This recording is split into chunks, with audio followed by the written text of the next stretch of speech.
You're listening to the Good Question Podcast with Richard Jacobs. Our goal is to make each of our guests exclaim, that's a good question. I don't know the answer. Because when that happens, it means you, the listener, may be inspired to learn more beyond the interview and to ask great questions yourself that lead to new insights. In this podcast, we cover historical and current anthropology, comparative religion, and history. Welcome, and let's get started. Hello, this is Richard Jacobs with the Good Question Podcast. My guest today is Bogdan Micov. We're going to talk about cortisol and the psychology of calm performance. And Bogdan is what's called a human system architect. So we're going to talk about that. Unfortunately, he had a stroke at 33, and it kind of changed the trajectory of his life big time, I'm sure. So we'll get into his story and what his work is today. So welcome, Bogdan. Thank you for coming. It's my honor to be here, Richard. It's my honor to be here. And I was watching I was listening to some of your previous episodes, and I just wanted to acknowledge you for all the good work and all the hard work that you're putting in. I know that is not the easiest thing to do, to try to bring and send across all your messages and help and value to your audience. So I just wanted to recognize you for that part, and for everyone that is listening to your show, I hope, and I want to just ask one favor, to go ahead and leave a 5-star review and share it as more as possible, because as more people we have in the world like you that is trying to really bring a normal value and a lot of knowledge to the table, it's something that have to be respected. So yeah, it's very my pleasure to be here. Yeah, that's good. Thanks so much. I appreciate it. So tell me about your background. You had a stroke very, very young. What happened? Yeah, you just mentioned unfortunately, right? Well, I would say completely opposite, fortunately, and I'm grateful that what happened in that moment, even though in that moment, most of us, when we go through the type of situations in life that we can label them as hardships, this was really an eye-opening for me to understand what do I need to change within me? What do I need to change in my life? What do I need to change in my lifestyle? That it went way deeper than just medical treatments and nutrition and physical activities. What happened? It was, here is the thing. I had a pretty decent career, if I'm being completely humble. And I was living in Dubai in that moment. I lived in Dubai for 16 years. At the moment I'm in Bali, and I was just chasing the dream. And when we say chasing the dream, had a massive executive position, like an acting CEO of one of the biggest hospitality companies in Dubai, with more than 700 employees under me, working hard, pushing hard. As a Macedonian mentality, Balkan mentality is never give up, never show emotions, never do anything like that. It was serving a purpose until it didn't anymore. And I still remember I was at work after, I can describe it like this. I was having a small little meeting with one of my team members, and it was the last I remember. I remember that everything kind of became like a blur. I started having problems with the speech, serious confusion, and that was it until I woke up in the hospital. I think it was the next day or so. So yeah, it came to the point of it was too much to bear, let's say. What do I mean too much to bear? Not too much of a responsibility, but I was going through a daily stress, through a daily overthinking, anxious feelings about what's going to happen next, a pressure, burnout, chronic fatigue, and all of that states that we go through and that we consider as something that is normal. While we consider them that is normal to go through, it's not natural for us. That's one of the lessons that we can still put the same amount of work, we can still put the same amount of effort, but we can actually train ourselves to feel good throughout all those moments while we are in our day-to-day work or performance that comes with it. And that was the... You mean like being stressed in a happy way or being stressed in a miserable way? Well, here is the thing. What is stress first, right? Many people are like, I am stressed. Now, there is a big confusion here when it comes to stress. in the world of nominalization, people use it that I am stressed, like I have stress, like something is from outside being given to me like a stress. When in fact, stress is a verb. It's a stressing. We are stressing, which means we are creating our own stress. And stress is just one, two, or bunch of negative emotions. It may be, anger, it may be frustrations, it may be anxiety or anything else that is created by our own way of thinking. So when that happens, we go into fight or flight mode. And when we go into fight or flight mode, that amygdala, beautiful, small, primal part of our brain starts distributing the energy from all of our growth systems, like digestive system, immune system, started distributing that energy to our arms and our legs because we are in a fight or flight mode, and we need to kind of, fight for our life, imaginary, than to digest our breakfast. So if the digestive system shuts down, what happens then? Even the nutrients that we are receiving from the food, they cannot be delivered to our cells properly. So we're going to experience burnout. We're going to experience low energy, chronic fatigue. Then the immune systems shuts down, which means recovery is not there, and anything that is happening within our bodies cannot be recovered. And even probably the most important thing in my world at the moment is even our intelligence shuts down. The frontal lobe, the CEO of our brain, the prefrontal cortex shuts down, so we have access to maximum of 20% of our intelligence. And when that happens, our systems do not work properly. And having that in mind is to understand, like, how is that stress created, or how is that negative emotion created? And negative emotion is just a result or directly correlated to the quality of our own thinking, which means our thoughts create emotions. And when you said, like, do I need to be more stressed or less stressed? They ask me, well, whatever we think about it or whatever we experience and we, as a situation there, and we think about that, it has its own meaning that we assign on it. We can take it, let's say, if the boss shouts on me, I can take it like this guy is being disrespectful, or he's just trying to, how to explain, or he doesn't like me here, or I might lose my job, he shouted on me. Or we can take it, he's just gave me a point direction to what do I need to improve, and I like this type of constructive criticism because that's how I grow and I improve my performance. It's the same situation, but a different thinking and a different perspective of how we are seeing the thing. So I'm not saying that stress will not come. Stress will always going to show up, is going to be there, but how we deal with that at that particular moment, are we going to dwell on that and spiral down, or are we literally going to learn a lesson out of it, is what's going to determine how we feel. And well, I would think it would depend on how your tolerance is for stress and the perceived level of stress you're getting. If like your house burns down and, I don't know, you lose your job and someone tries to kill you all the same day, that's like unbelievable amounts of stress versus maybe just, your latte was too foamy at Starbucks or something. So yeah, but it's a completely, but the brain does not really understand, is it someone trying to kill you, or you are overthinking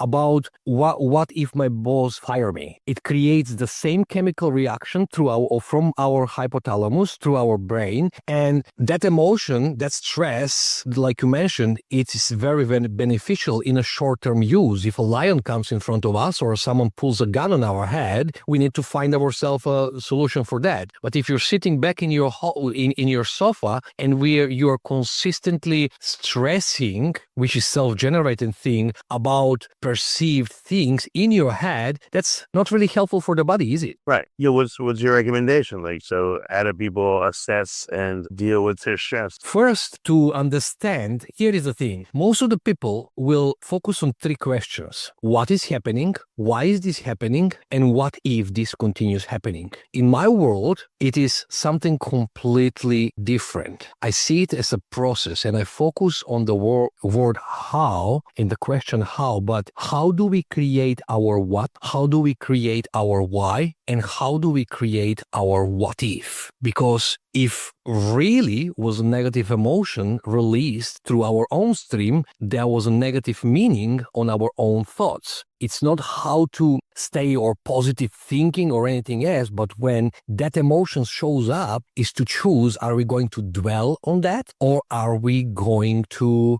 let it go and continue, change the meaning? So yeah, if by all means we get stressed and we get into fight or flight mode and our intelligence shuts down, we will not going to make the best decisions, no matter is that going to be a decision in a relationship, is going to be a decision in a workplace, is there going to be decision about a certain project, or is going to be any type of decision, because angry person behaves differently than peaceful person. And when it comes to that point, our emotional state will directly determine our behavior, and our behavior will completely determine after our results. So if you want to change results in life, in any type of life, first we need to look at the state that we operate with. Yes, it's completely natural for us to get stressed, but isn't natural to stay stressed. Okay, so I mean, have you developed strategies for helping people to cope with stress and to reduce it, or what is... Here is the thing. I haven't developed a strategy to cope with stress, but something completely opposite. My method, Relentless Method, was created in the last, let's say, decade or just a little bit over a decade, not to cope, but to deal with our own conditioning or our own way of thinking and literally delete that type of patterns of thinking, therefore feelings, so we don't need to cope anymore, but we operate from that place of calmness, with that place of peace and that place of joy. Let's go again back, so reverse engineer how we create our results. Our results come directly from our sum total of behaviors, which is things that we do or things that we don't do. Our behaviors come directly from our state, which is our emotional state. Our emotions are coming directly from our way of thinking or the meaning making that we assigned on the thoughts. And our meaning making process, which is just a filtering data, comes from our conditioning. And what is the conditioning? It's just a learning, how we grew up, what type of sum total of beliefs, values, attitudes we have adopted throughout all our own life and our own experiences from the moment we were born until now. So if we change the conditioning, it will going to change the way how we think. It will change the way how we feel. It will change the way how we behave, and it will going to change the results. So the Be Relentless Method is a fusion of multiple deep psychological tools that help us to release emotion on spot if we implement them. Because how does it work? What's an example of either preventing or controlling thoughts so they don't turn into the negative spirals downward? Like, how would you use this? How would I use that? Let's do like if in a corporate world, when a certain, let's say there is a meeting and there is 2 employees in the room and the boss is talking about their lack of performance. One person can say that the boss hates me and creates a negative emotion. And other person would say, oh, this is what I needed so I can perform better. Same situation,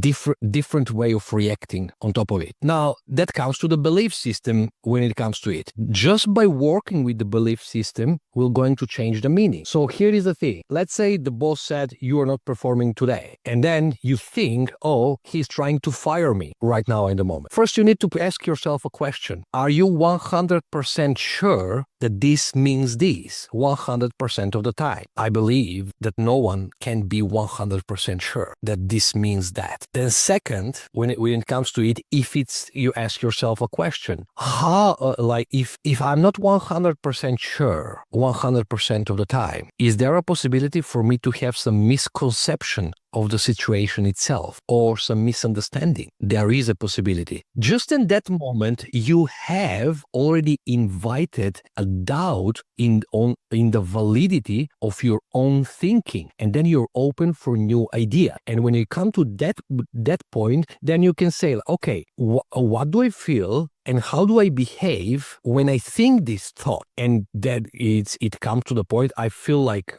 angry, I feel frustrated, and I behave like literally that's kind of a not really intelligent way. Now, then you add, how do I want to feel and how would I like to behave if this thought does not exist? And then you just reconfirm, you start replacing and reconditioning that part of you. Like how would I like to feel is I want to feel peaceful and I want to behave in the most resourceful way possible. So when it comes to that point, then you need to find a proof. Okay, is this possible for me to feel this way and behave that way? Yes, it's possible. Let me find 3 examples, random examples in my life as an evidence that is possible for me. The moment when you just really think about 3 different ways that is possible for you, you're confirming to yourself, to your conscious and your unconscious mind, that you know how to feel,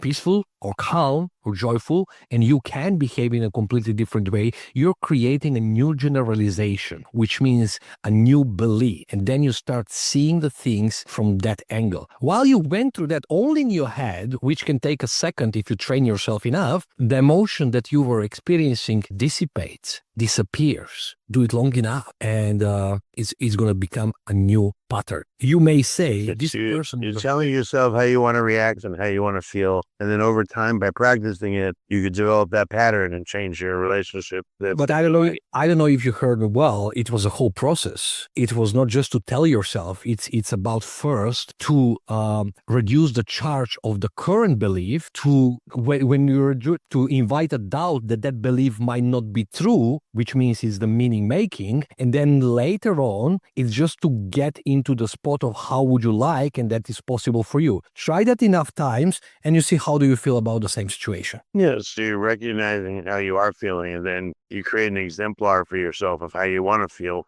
and experience it, and then you practice that. Sounds like that's the process. Correct. It becomes a new conditioning. And like we said in the beginning, it becomes a new conditioning. It becomes a new habitual way of thinking. And when the conditioning changes, our way of thinking changes. When our way of thinking changes, our way of feeling changes, and how do we experience emotions as a state. And when that changes, our behavior changes. And when the behavior changes, the result changes later on. I mean, this is just one way of approach of a self-implementation, how it's going to be. The Relentless Method has been created for clients that are working with me is to literally reduce and delete an emotion from your nervous system within several minutes. However, that's a little bit of deeper process. I don't think we have enough even time to go to explain to that process, but whoever is interested about it, I can send more information. So what kind of situations do people come to you for help with? So the majority of my clients are CEOs, entrepreneurs, business owners, high-level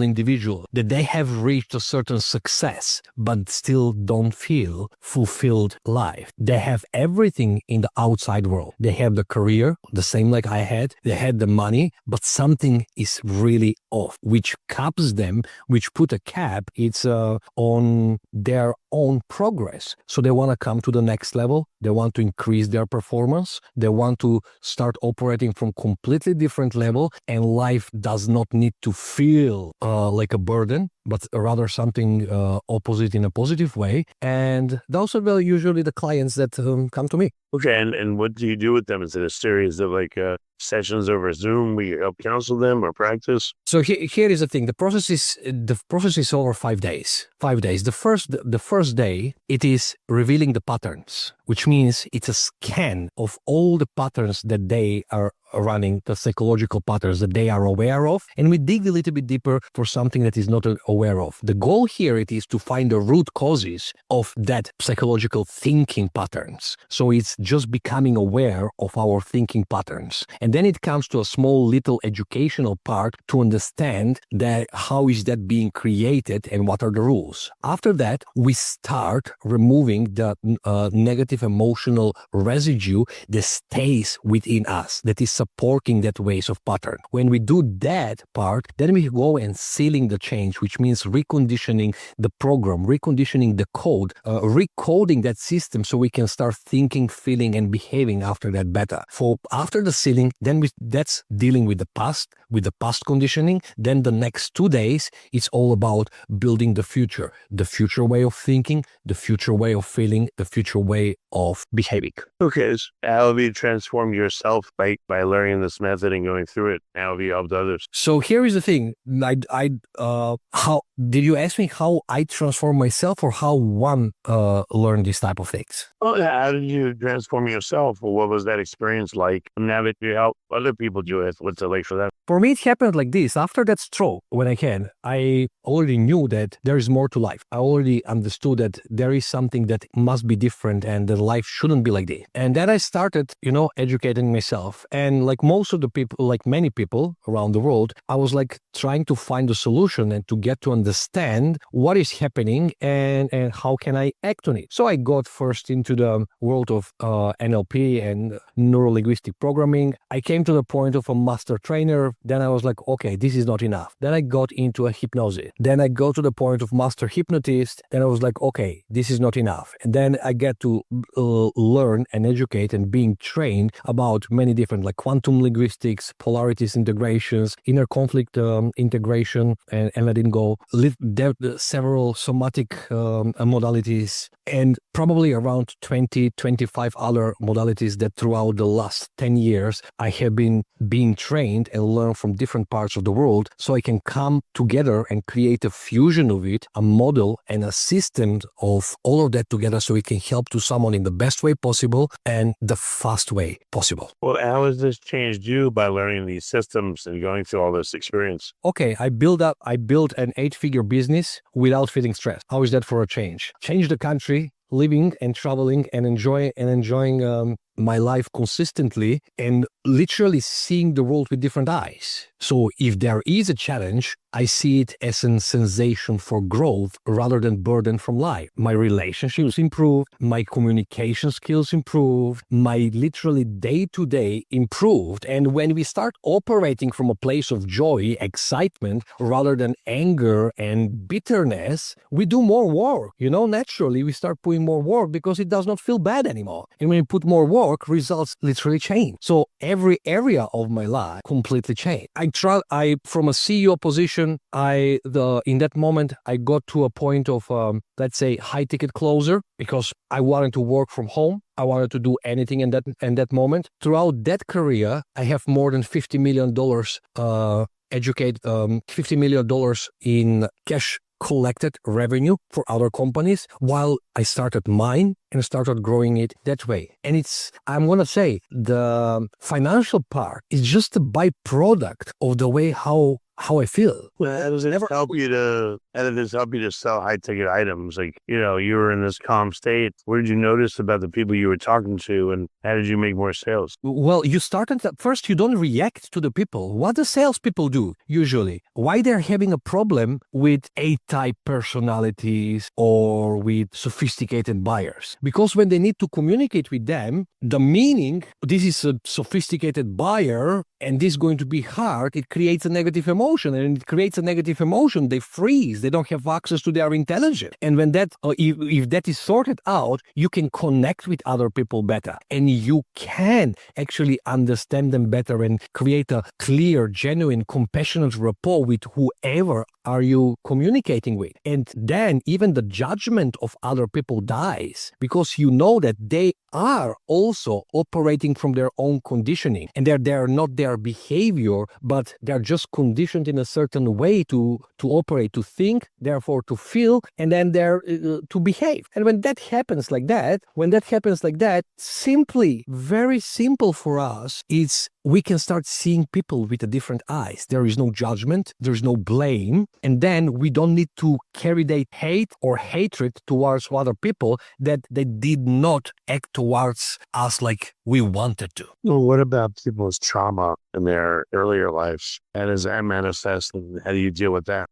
Here is the thing. Trauma is one of the most interesting things. What is a trauma? Trauma, if you're talking about the emotional trauma, let's suppose something terrible happened in the past. Now we are reliving the trauma consistently in our head, which means the moment when we think about that trauma, it's when we think about the trauma, it creates straight certain unwanted emotion. Most of the time, it's, let's say, certain type of fear or whatever it comes with it. When it comes to the trauma, there is a specific approach not to be relieving the trauma, but to release the emotion from that event itself. So that event becomes just a memory without a negative charge. And when there is no negative charge and just a memory, is to extract the lessons for us. You can take a certain trauma as a lesson to be learned, so it never gets repeated, or you can keep on repeating it in your head consistently. It's literally our choice. Now, it's easier said than done. It requires precision, access. It requires a guidance, but it's way more than possible. If you go in my Instagram account and you can see people with lifelong traumas being released within 5, 6, 7 minutes. And that event, that past event, even when we remember it, does not deliver that negative emotion. So we can free ourselves out of that burden that we are carrying it. So even if you're dealing with someone that they have, maybe hidden trauma you don't know about, are you able to sense what's going on, or how do you assess, where someone's coming from and how to work with them? Well, there is always a tools and access how to get to that point. First, we need to bring the unconscious conscious. We need to bring out the unconscious patterns conscious, and that can be through many different ways. It can be through hypnosis, and it can be through a specific line of questioning where we go deeper and we bypass the critical faculty of the conscious mind, so we can dig deep into our unconscious and to see what the root cause it is. So the moment when we are there, it's easy to solve. Now, here is the thing. It does not depend on me. It depends on the client itself. What I mean by that? Client itself first should be willing to learn, high willingness to learn new concept and new idea. And then, even more importantly, should be willing to change. When I say willing to change, is willing to change how they think and willing to change how they feel. If there is no willpower there to change that, there is nothing that I can do, because the resistance wall is up, and then come back to me when you're willing to do that. Okay. I mean, but, do you run into this in like a sales situation besides, the way the person lives and, if they're used to dealing with their emotions or not? Does trauma seem to play a role where you get behavior that surprises you, or you're able to pretty much deal with anything that comes your way? That trauma has created a certain belief, isn't it? Right? When you go into sales situations and something else, we are all operating on our sum total of beliefs and values and everything towards a certain situation. And belief is just a thought that was accepted as true and then practiced many times until it becomes unconscious. And when we believe is a certain situation means this, we can challenge the validity of it, so people can become aware that the scenario, the story that they are telling themselves at that particular moment, it might not even be true. And when they get open to that, this is not a trick to sell to someone, but it's for them to become aware from their own obstacles that are self-created. But everything starts by understanding and connected with the person first, if it comes to sell. When you jump on a call, let's say if it's a sales call, when you jump on a call to jump with intention that you're there to help that person, not to fill up your pocket with commission. When you jump on a call with intention to explore if you can, or your product and service can help them in the first place, not to push a product down their throat consistently. When you get to that point and you start operating from that intentional point rather than for your own benefit, you get to understand a little bit better and people get to open up a little bit more. And then you can run your process a little bit easier. But how they say about the sales guys, the commission breath, that's what builds a bad reputation of a salespeople, that they have a commission breath and all they do is just trying to make money. Yeah, the byproduct might be more money, but the intention should be always helping the other person. So you're not selling a product, you're not selling anything like a product or a service. You're selling a change that prospect would potentially experience positive change in their life after purchasing your product or a service. And when you start operating from there, first, you're not afraid. If what I mean about if you kind of learn to understand that there is nothing to be afraid of, it's just another prospect, you can start operating from a little bit higher intelligence, and then you can do your process and increase your sales. Okay. Makes sense. And I guess it can help you to diffuse situations in which people are angry or there's a confrontation as well. Yeah, exactly, because in my mind, I don't see a person who is angry. I see a person that is feeling their own thinking. And I know for a fact that their thinking comes from their conditionings or learnings that they have learned throughout their life. So it's not about the person itself, but like a physical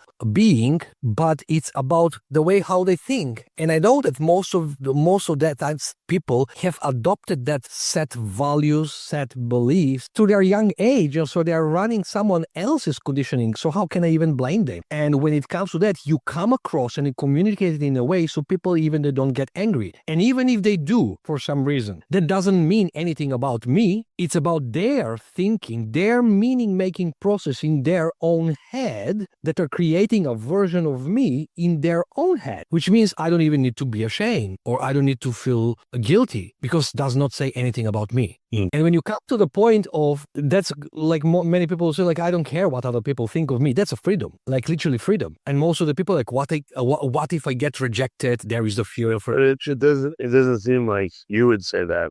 Because again, you're seeing the person not emotionlessly. It's like to say like, I don't care what someone thinks of me. Wouldn't that mean you also don't care what they think? So no, that's not what I'm saying. First, when I say I don't care what other people think of me, it's I'm not going to allow myself to be emotionally attached based on their thinking, because then I'm giving control of my life and of my being based on someone else's thinking. But think about that. No matter how good you are in the world and how much of a good you do in the world, there are always going to be some people that disagree with you, isn't it? There's always going to be people that have a completely different opinion, which means who is wrong and who is right. And in the absence of absolute knowing, I choose to believe what serves me the best. And how I will connect with that person better. If I think that he is being an arrogant person, or if I just say to myself, he's just feeling his thinking, and that's fine. It's just a human being. We are designed, we're designed to learn to behave this way. We are human beings, not human doings. So there is no judgment in my world. Now you said it's easy to do. Yeah,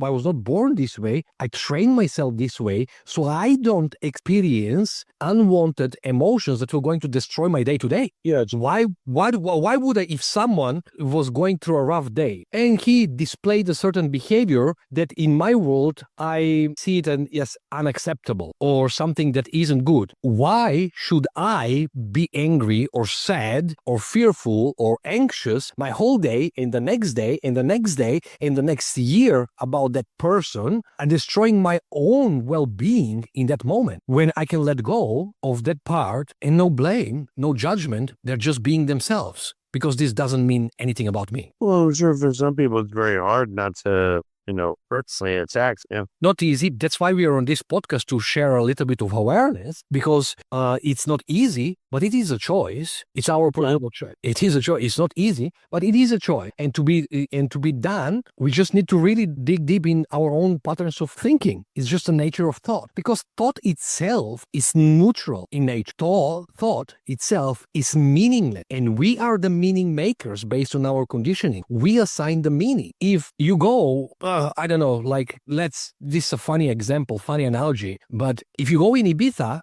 in Spain, and you go on the beach, you will see so many ladies that are tanning topless. And most of the people, they don't react on that. They don't see it like, they see it completely normal. But if that happens in Saudi Arabia, in Jeddah, on the beach, they will go to jail, and probably they will going to be heavily punished about it. It's the same situation, but completely different meaning of the situation, completely different take on the situation. So who is wrong and who is right? There is no wrong or right. It's just way how we are conditioned and what our values are and what our beliefs are, or anything like that. So it can be one same situation and seen through completely different lens of the people. The moment when you start understanding that part, then we can actually see the world with different eyes and experience. Because we are incapable of experiencing the world as it is. We are only capable to experience the world through our thinking, our own thinking about the world. It's called a model of the world that is individual thing for all of us. That's okay. Oh, your interactions with people as you mastered yourself and how you feel and all that, as it, I'm sure it's changed.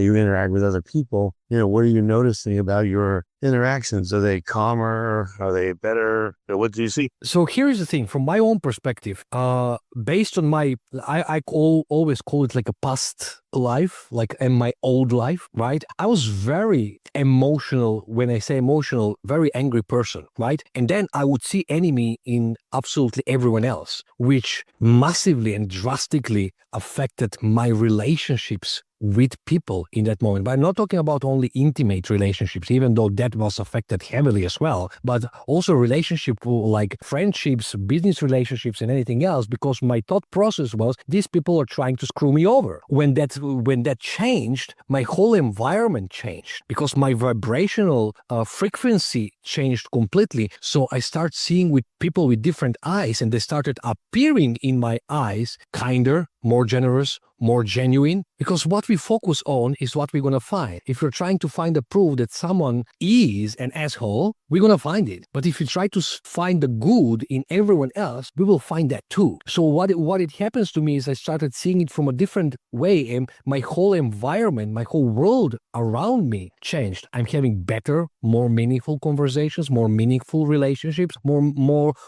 enjoyable environment that I created for myself. Well, that's great. So in order for people to embark upon this journey like you did, what resources would you suggest they start with? What resources to start? To start being, first to build an awareness. First understand, here's the thing, to understand that their thinking shapes their reality, which means taking a full ownership. That if my own thinking creates my own reality, I have a control over it and we can change it. If they want to get even more materials or to learn a little bit more from it, I would just simply suggest, find me on Instagram, and the handle is Micov Bogdan, Micov Bogdan, and just DM me Finding Genius podcast. And then I'm going to send them a gift. I'm going to send them some extra materials so they can start learning and educating themselves, so they can see where everything comes from. That way, they can start building an awareness. And if they want to start changing themselves, they can find the best solution for them. Okay, that's very generous of you. Thank you, Bogdan. Everyone that we're going to mention the name of the podcast, I'm just going to give them, because at the end of the day, Patrick, we're here to help. We're here to help people. You're helping in a certain way, I'm helping in a certain way, and I'm way more willing to contribute in the world this way, because I know how much it means. I know how much it meant to me, and I know that there is many people around the world that are going through the same thing. Well, thank you very much. Thank you for coming on the podcast and being so open and talking about all your ideas. So I appreciate it. I'm pleased to be here. Thank you for the invitation, and I wish you all the best, and just continue doing the good job. If you like this podcast, please click the link in the description to subscribe and review us on iTunes. Thank you for listening to the Good Question Podcast. Please email support@thegoodquestionpodcast.com if you have any referrals to great guests for us to interview. Visit thegoodquestionpodcast.com to hear more interviews. And please help us spread the word by rating and reviewing us on Apple Podcasts, iTunes, Spotify, YouTube, or wherever you listen to this podcast.